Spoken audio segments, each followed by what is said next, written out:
ओम शांति 20/10/1969 अव्यक्त बाप दादा मधुबन। बिंदु और सिंधु की स्मृति से संपूर्णता। आज किस संगठन में बाप दादा आए हैं? आज के संगठन को क्या कहेंगे?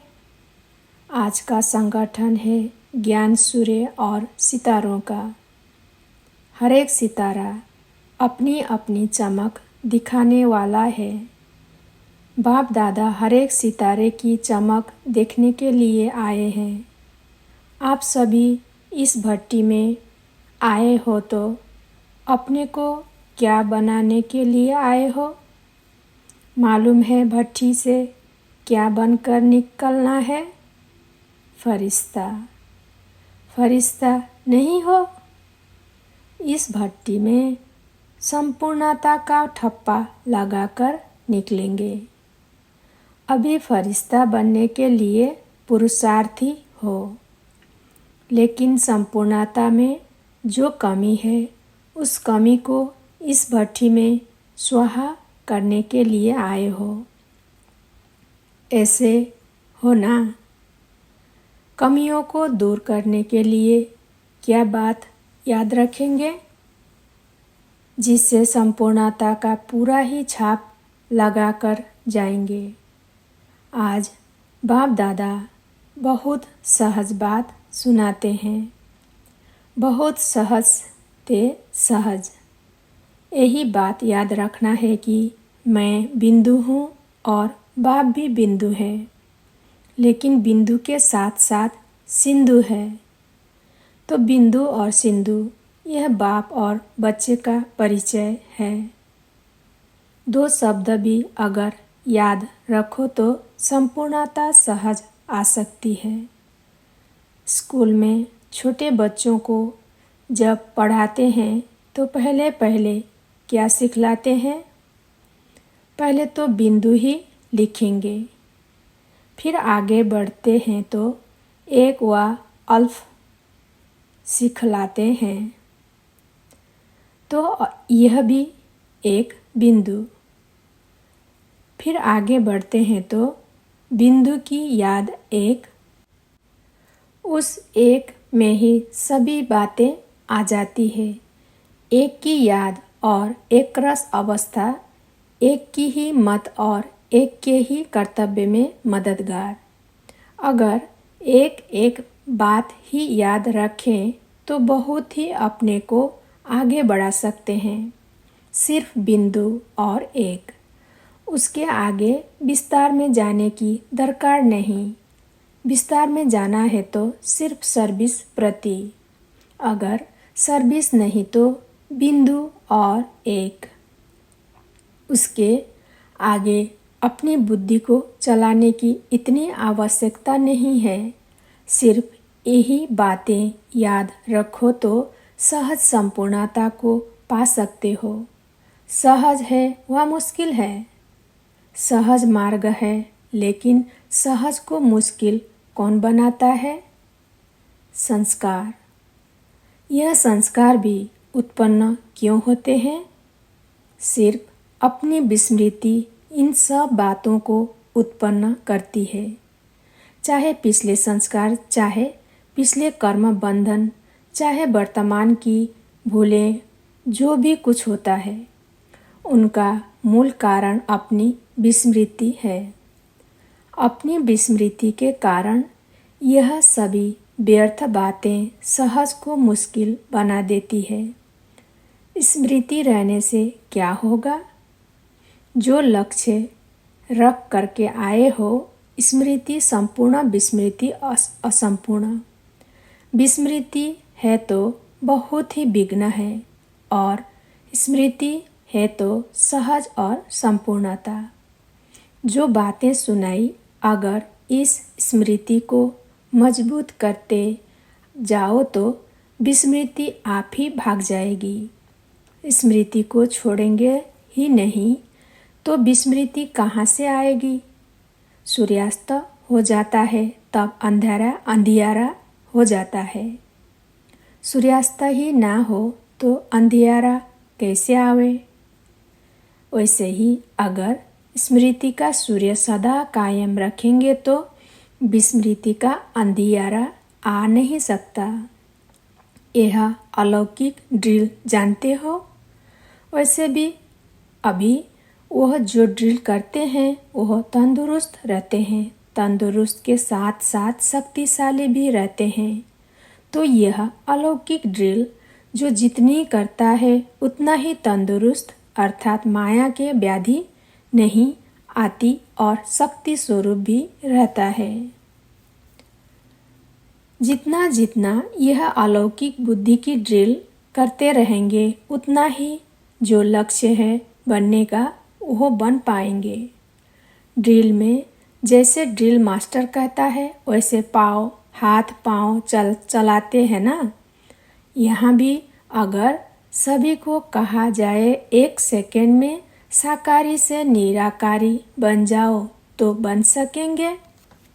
जैसे स्कूल शरीर के हाथ पाँव झट डायरेक्शन प्रमाण ड्रिल में चलाते रहते हैं, वैसे 1 सेकेंड में साकारी से निराकारी बनने की प्रैक्टिस है।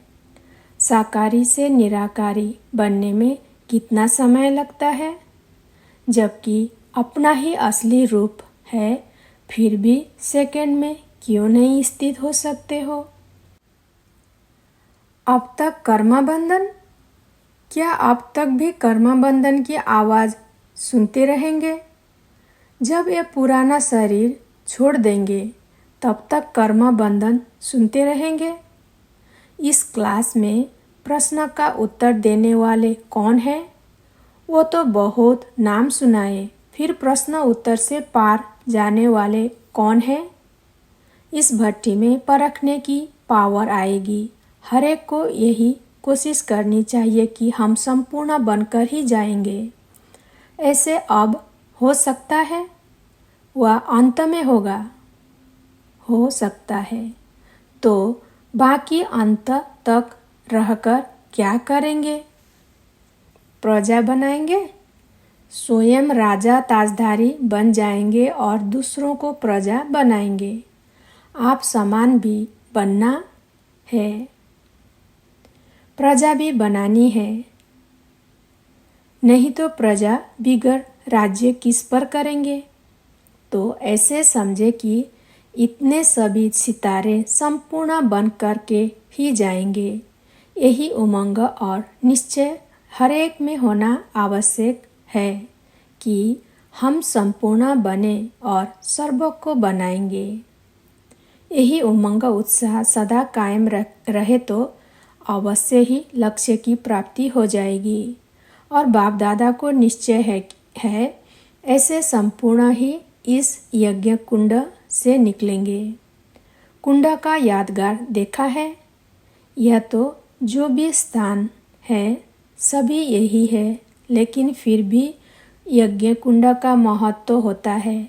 वैसे भी देखा होगा गंगा और यमुना दोनों का महत्व है, लेकिन फिर भी काम का महत्व ज़्यादा है।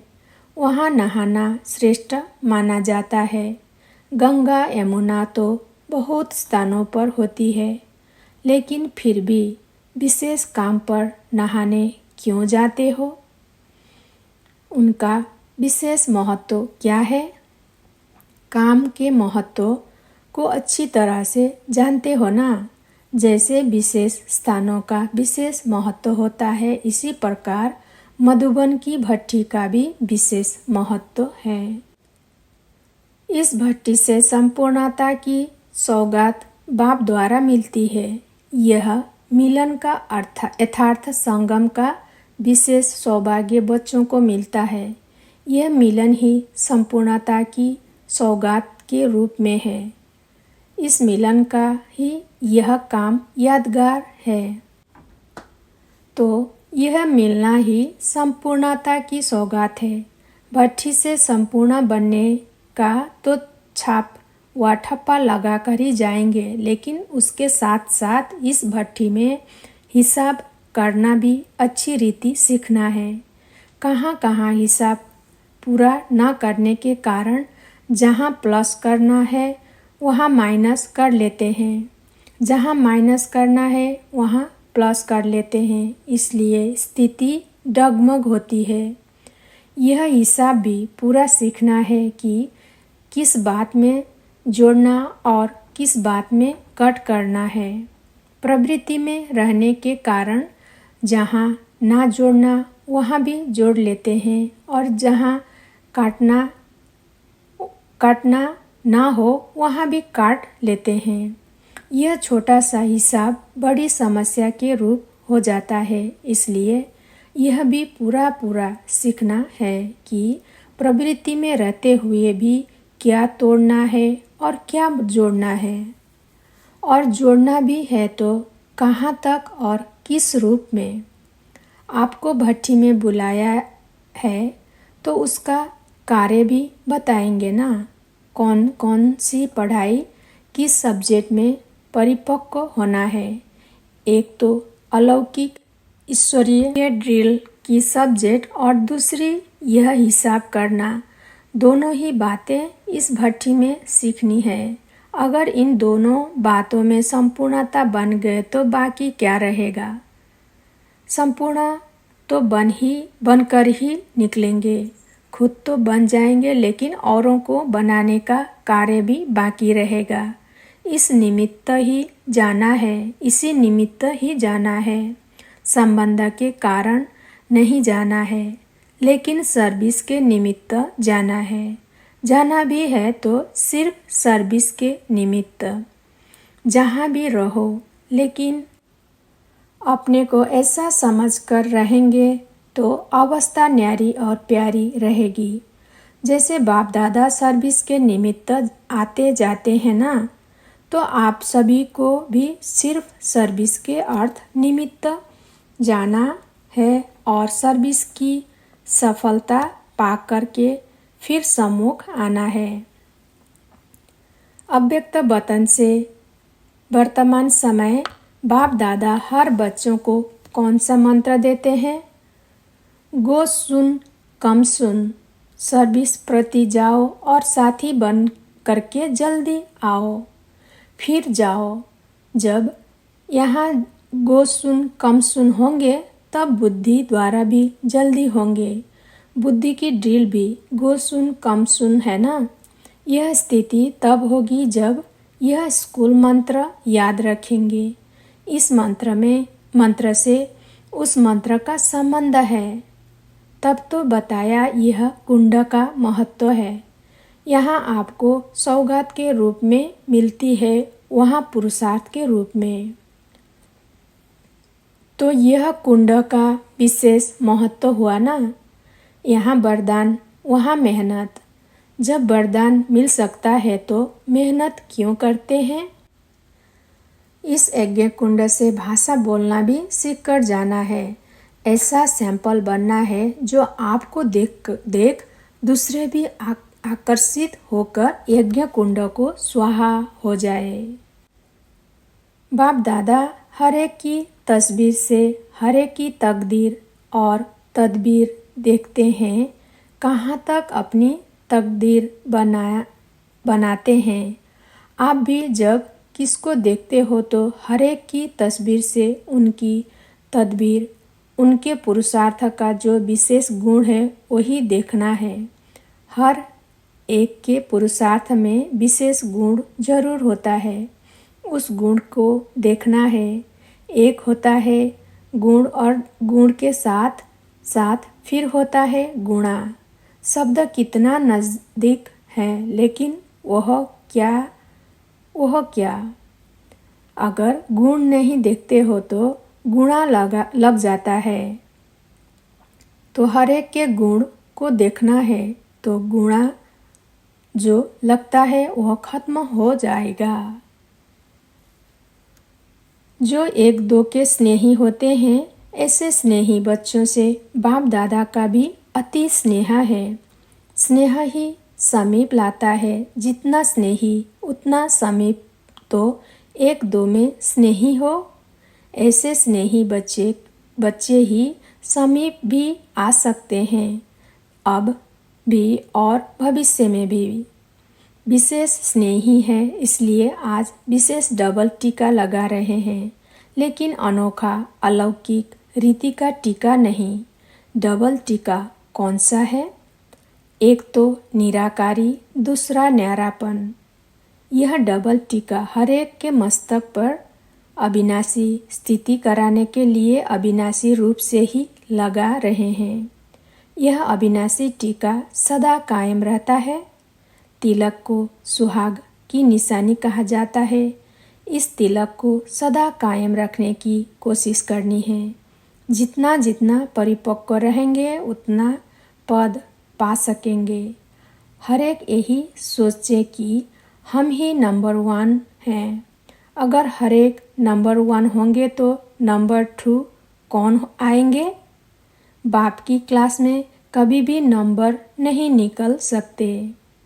टीचर भी नंबर 1, स्टूडेंट भी नंबर 1, तो एक नंबर 1। तो ऐसी क्लास का तो मधुबन में चित्र होना चाहिए। ओम शांति।